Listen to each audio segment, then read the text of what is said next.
하나님의 말씀 신명기 11장 8절에서 12절 말씀을 보겠습니다. 구약성경 279쪽입니다. 그러므로 너희는 내가 오늘날 너희에게 명하는 모든 명령을 지키라. 그리하면 너희가 강성할 것이요 너희가 건너가서 얻을 땅에 들어가서 그것을 얻을 것이며 또 여호와께서 너희의 열조에게 맹세하사 그와 그 후손에게 주리라고 하신 땅 곧 젖과 꿀이 흐르는 땅에서 너희의 날이 장구하리라. 네가 들어가 얻으려 하는 땅은 네가 나온 애굽 땅과 같이 아니하니 거기서는 너희가 파종한 후에 발로 물대기를 채소밭에 댄과 같이 하였거니와 너희가 건너가서 얻을 땅은 산과 골짜기가 있어서 하늘에서 내리는 비를 흡수하는 땅이요 내 하나님 여호와께서 근고하시는 땅이라.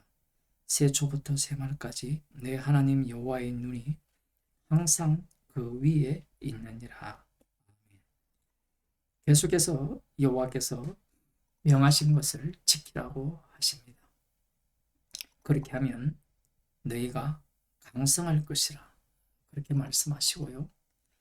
너희가 얻을 땅에 들어가서 그것을 얻을 것이라 이렇게 말씀합니다. 명령을 지키지 않으면 그 땅을 얻을 수 없다는 거예요. 그러면서 하나님께서 지금 이들에게 주시고자 하는 땅을 애굽 땅과 비교하고 있습니다. 그 애굽 땅은 어떤 땅이냐?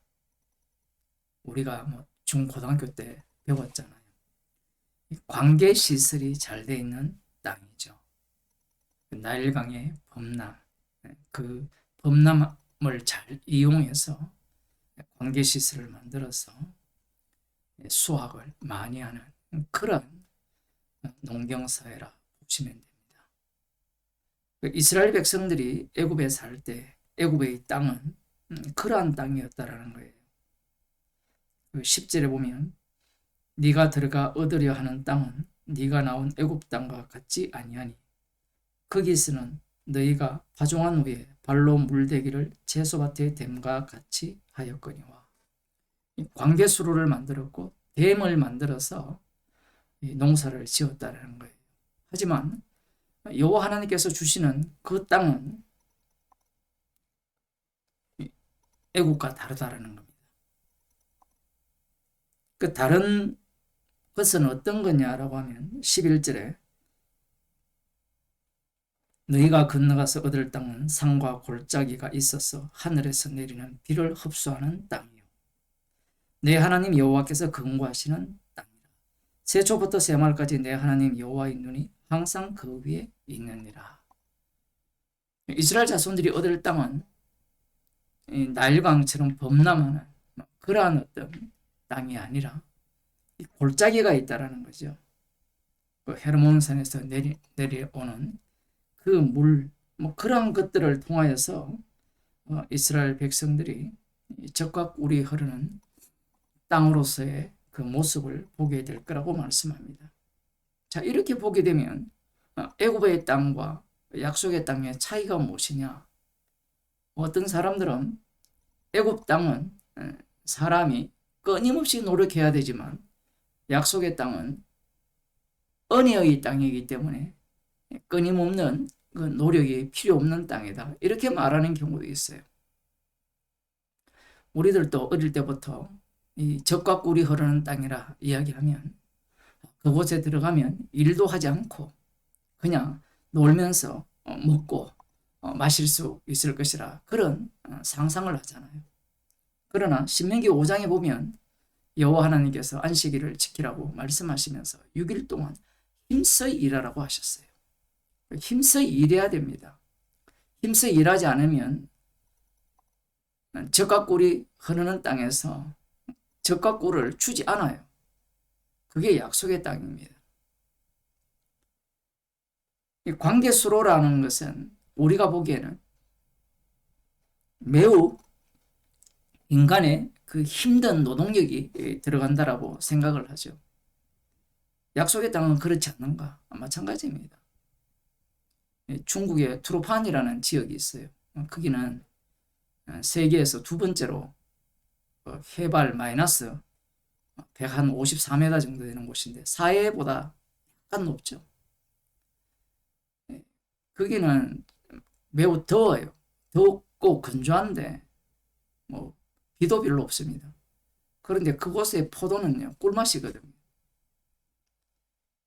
땅 밑으로 이 지하 수로를 만들어서 물을 공급하는 겁니다. 젖과 꿀이 흐르는 땅이에요. 그러니 이 말씀을 보면서 이 지형의 차이, 그거를 보면서 약속의 땅은 수고하지 않아도 되는구나 이런 생각을 하면 곤란합니다. 여기서 핵심은 어떤 내용이냐? 물론 이 골짜기에 산과 골짜기가 있어서 하늘에서 내리는 비를 흡수하는 땅이라 이렇게 말씀하죠. 이집트에서는 인간들이 이렇게 물을 관리한다면 이쪽에서는 하늘에서 내리는 비를 받아서 농사를 짓는다는 겁니다. 중요한 것은 여호와 하나님께서 철저하게 관리하시는 땅이라는 거예요. 처음부터 끝까지 여호와의 눈이 그 땅 위에 있다라는 겁니다. 여기에서 질문을 하나 드리고 싶은데요. 여호와의 눈이 처음부터 끝까지 땅 위에 있는 땅에 살고 싶습니까? 아니면 여호와의 눈이 없는 땅에 살고 싶습니까? 어릴 때야 여호와의 눈이 항상 지켜보는 땅에 살고 싶어 할 거다. 그런 생각을 갖지만 막상 여호와의 눈이 항상 지키는 땅에 산 사람들은 어떻게 되었는가? 광야 40년 길을 보십시오. 여호와께서 항상 그들을 지켜보고 계시니까 그들이 여호와의 말씀에 불순종하니까 진멸해 버립니다. 에녹 같은 경우에도 하나님과 동행하면서 하나님이 산채로 데리고 가셨잖아요. 하나님과 동행했으니까 참 좋았겠다. 그런 상상을 하잖아요. 노아도 하나님과 동행을 했거든요. 120년 동안 방주를 만들었습니다. 모든 사람들이 조롱하는 거예요. 우리가 이 땅에서 복음을 알고 예수 믿은 지 몇 년 되었습니까? 120년 됩니까? 1년만 믿어도 조롱하잖아요. 그것도 만일에 40년 믿었다. 우리는 120년까지 못 믿거든요. 우리의 연수가 그만큼 되지 않기 때문에. 이 말씀의 주인공이신 예수님이 이 땅에 오셨잖아요. 아버지께서 일하시니 나도 일하신다.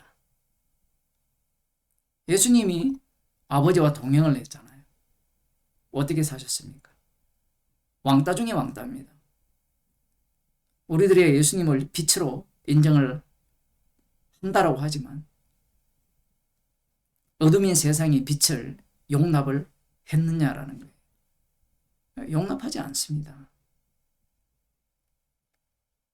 성도는 주님과 동행하는 삶을 삽니다. 주님과 동행하기 때문에 성도는 날마다 십자가 사건을 마주하게 되는 거예요. 그래서 성도가 자랑하는 것은 십자가예요. 예수님과 동행하기 때문에 예수님의 공로, 예수님께서 다 이루신 일을 자랑하는 자가 성도예요. 그런데 사람들은, 교인들은, 목사들은 예수님과 동행하기 때문에 뭘 자랑해야 된다고 생각하는 겁니까? 우상들이 주고자 하는 그러한 것들을 받아서 자랑하고자 하죠. 예수님께서는 십자가에서 다 이루셨어요. 성도는 예수님과 동행하기에 십자가의 공로만을 자랑하며 살아갑니다. 기도하겠습니다.